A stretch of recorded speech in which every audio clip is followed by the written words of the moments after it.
octavo mandamiento. No levantar falsos testimonios ni mentir. Hay muchas a lo largo de la historia, se han dado muchos falsos testimonios y se han cometido muchísimas injusticias. Por ejemplo, si nosotros nos vamos hacia lo que es la Inquisición, por ejemplo, cuántos falsos testimonios hicieron que personas murieran quemadas en la hoguera. Cuántas personas son llevadas a la cárcel fruto de falsos testimonios. La mentira es uno de los, digamos, mandamientos que más más ignora la humanidad. Puesto que, ¿qué es mentir? ¿Por qué uno miente? Y bueno, uno miente porque para huir de la responsabilidad. Uno no debe mentir, debe decir la verdad, cueste lo que cueste. Puesto que el mentir siempre, generalmente lo hacemos nosotros a través de la utilización del verbo, de la palabra. Y sabemos de que la mala utilización del verbo, eso causa un daño a nuestra alma. Ya lo decía Platón, ¿sí? Que el mal uso del verbo, eso hace que eso cause una herida a nuestra alma. Y también eso hace que se dañe nuestra energía. No hay justificaciones para mentir. El maestro Samael nos cuenta una anécdota, sí, donde él en esa anécdota, él justificó una mentira, en donde él contaba de un señor que era pastor de una religión y que se estaba incendiando su casa. Y en esa desesperación de que se le estaba incendiando su casa, estaban dos niños de él, los hijos de él estaban dentro de la casa. Y para poder él salvar a sus hijos, que él los veía desde la ventana y él no podía acceder, para que él pudiera sacarlos, él los tenía que llamar y que vinieran hacia el lugar donde estuvieran él.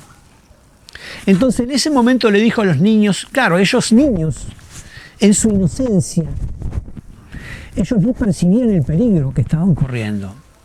Entonces el padre les dijo, vengan que aquí tengo el juguete que a ustedes les gusta, tal juguete que ustedes querían.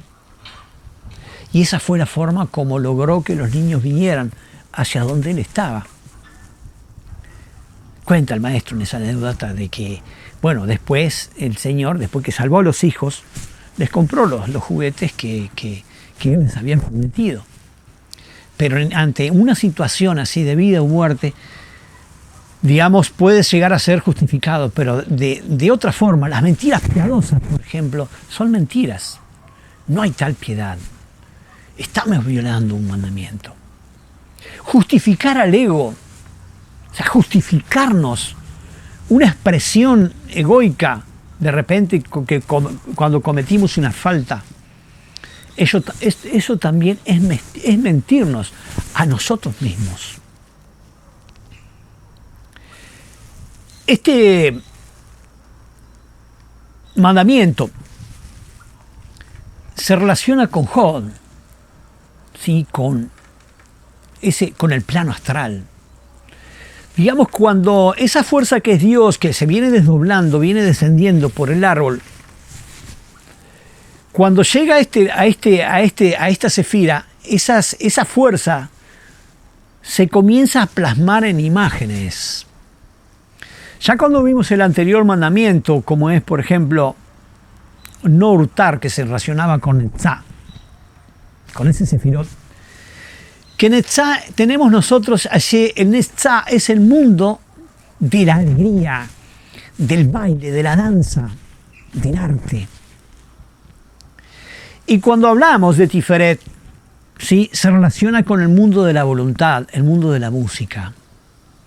Que son, digamos, estos aspectos, estos detalles nos sirven para nosotros ver qué consecuencias tiene eso cuando nosotros violamos esos mandamientos. No adulterar. Noveno mandamiento. Este es otro de los mandamientos que también muy poco se ha comprendido. Decíamos que eso se lo confundía con el mandamiento 6, con el sexto. No adulterar. No solo se adultera en el aspecto sexual, sino que también se adulteran doctrinas. Por ejemplo, ¿qué es adulterar? Adulterar es cambiarle la originalidad a una cosa. Por eso es que se puede adulterar una enseñanza. Eso también es adulterio. Pero que en lo que corresponde, por ejemplo, al adulterio en el aspecto del matrimonio, por ejemplo, en el aspecto sexual, cuando un matrimonio se ha consumado, ese hombre y esa mujer, en la medida que se van integrando en ese matrimonio a lo largo de su vida, nos enseña la gnosis de que la energía de la mujer y la energía del varón, sus mercurios, hablando en términos alquímicos, dice que esos dos mercurios se van integrando, se van, digamos, haciendo uno. Utiliza esta expresión el maestro Samael de decir de que esos dos mercurios se abrazan, se besan. Y se va haciendo una creación que va acompañando a ese matrimonio. Cuando se produce el adulterio, ¿cuál es el efecto que se produce en esa creación? Bueno, es lo mismo que echar limón a la leche. ¿Qué pasa cuando nosotros le echamos limón a un vaso de leche? Se corta, se cuaja. Y nunca más ese vaso de leche, o sea, si nosotros lo vemos, nunca más va a poder volver a ser leche. Es tan serio, es tan importante todos los mandamientos, pero es tan digamos, es tan importante, y generalmente las personas no le dan la importancia que realmente tiene. Y muchas veces no entienden sus consecuencias y no comprenden por qué les pasan las cosas que les pasan. O por qué quizás las personas, digamos, les suceden cosas en la vida. Como estuvimos viendo, que cada uno de los mandamientos se relacionan con aspectos muy, muy concretos de la vida. Por ejemplo, este mandamiento, no adulterar, se relaciona con el Sefirot Yesod. Que en Yesod nosotros encontramos, por ejemplo, lo que es el cuerpo vital. Allí están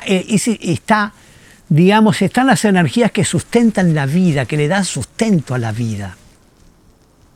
Entonces, la violación de un mandamiento, por ejemplo, como adulterar, eso tiene, digamos, serias consecuencias en lo que es su propia energía. Y eso puede traer enfermedades, situaciones difíciles, como sucede también con cada uno de los mandamientos. No codiciar, 10º mandamiento. No codiciar bienes ajenos.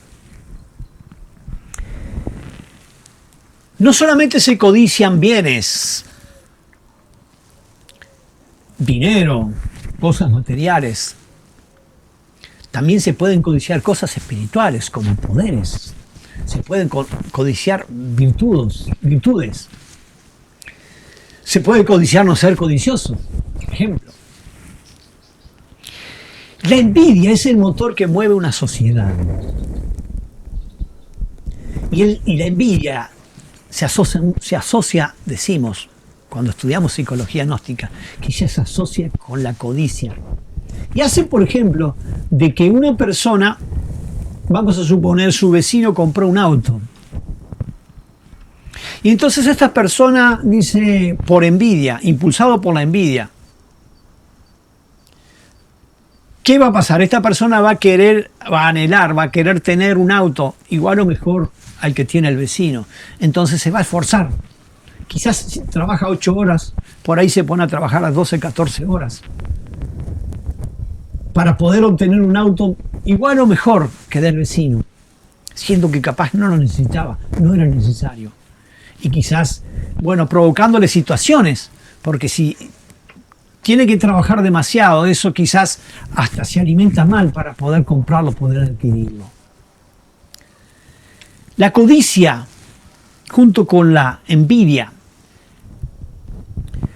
Para uno comprender la codicia, dejar de ser codicioso, uno tiene que entender de que uno no es pobre aquella persona que tiene poco. Quizás es pobre aquel que pretende demasiado. Cada quien tiene lo que se merece. Cada quien tiene lo que se ha ganado. Nosotros enseñamos que cada persona tiene una nota síntesis. Y esa nota síntesis está determinado por los merecimientos que tiene esa persona. Quizás si una persona tiene un coche de último modelo, o tiene un celular de alta gama, ¿por qué lo tiene? Porque esa persona lo tiene porque tiene un espacio que la ley le da de merecimiento y tiene las condiciones para poder comprarlo, poderlo adquirir. Entonces, si nosotros entendemos esto de que cada quien tiene lo que se merece y lo que necesita, porque en definitiva es una parte espiritual, es una parte, digamos, es nuestro ser, en definitiva, lo que nos da aquello que estamos necesitando, aquello que necesitamos para hacer nuestro camino espiritual. Si nosotros hacemos un análisis de todos los mandamientos, para nosotros poder cumplir a cabalidad, vamos a llegar, cada uno de estos mandamientos, vamos a llegar a la conclusión de que es imposible. Porque desde el momento que nosotros estamos, digamos, respirando, estamos matando parte de la vida, estamos matando microbios, estamos matando bacterias que forman parte de la vida. Desde el momento que yo, por ejemplo, no estoy en clave de sol, no estoy en recuerdo de sí. ¿Eso qué quiere decir? Que me olvidé de mi parte espiritual, me olvidé de mí mismo. Entonces ahí yo estoy violando un mandamiento, que es amar a Dios sobre todas las cosas. Y así podríamos nosotros ver la mentira, por ejemplo, no mentir. O sea, basta uno empezar a despertar y darse cuenta de que en muchos momentos del día, esas pequeñas mentiras que nosotros hacemos o que nos mentimos a nosotros mismos, estamos violando un mandamiento. A nosotros nos toca, en la medida que vamos avanzando el camino, ir cumpliendo cada vez más, poniéndonos más, digamos, más cumplidores de cada uno de estos mandamientos, porque de esa forma vamos a ir armonizándonos con el infinito, con cada uno de esos aspectos o leyes con que se relacionan cada uno de los mandamientos. Para nosotros hay una herramienta que son los 3 factores de la revolución de la conciencia, que es fundamental para poder hacer la purificación, hacer esa purificación. O sea, en la medida que nosotros vamos cumpliendo con estos mandamientos, eso significa que nos vamos purificando nuestra alma. Los 3 factores de la revolución de la conciencia, que son el morir psicológicamente, el nacer espiritualmente y el sacrificio por la humanidad, el sacrificio desinteresado por la humanidad.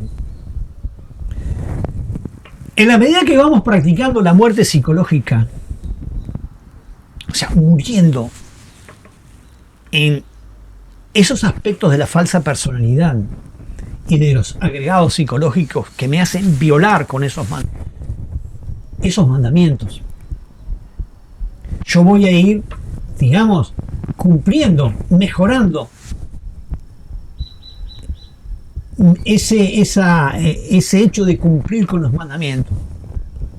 Necesito también que vaya naciendo ese hombre superior en la medida que vamos practicando estos mandamientos. Ese nacimiento se da a través de la alquimia. Necesitamos practicar lo que es el sacrificio por la humanidad.